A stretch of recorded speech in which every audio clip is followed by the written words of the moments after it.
महिमा डीजे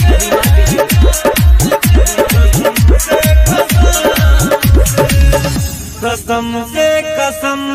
से भुला जे बजान के कसम से भुला जे बजान के तोरा बिना जी लेबो तोरा बिना जी लेबो कहै छी इंसान से कसम से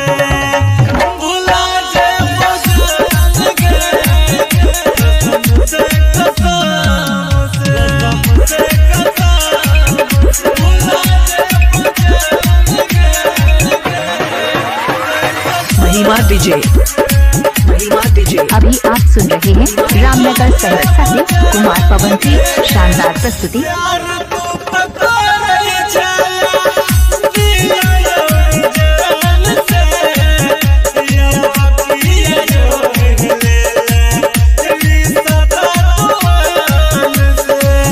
प्यार तू पकड़े छाया दिया जान से तब पिया जो ले रिश्ता तोवान से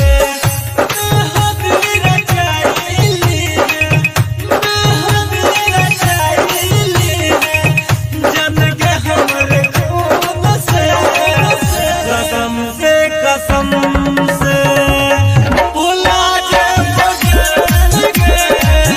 कसम से भुला जे बजान के कसम से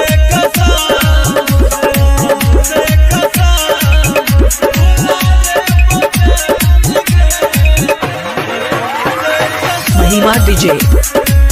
अभी आप सुन रहे हैं रामनगर सहरसा से कुमार पवन की शानदार प्रस्तुति।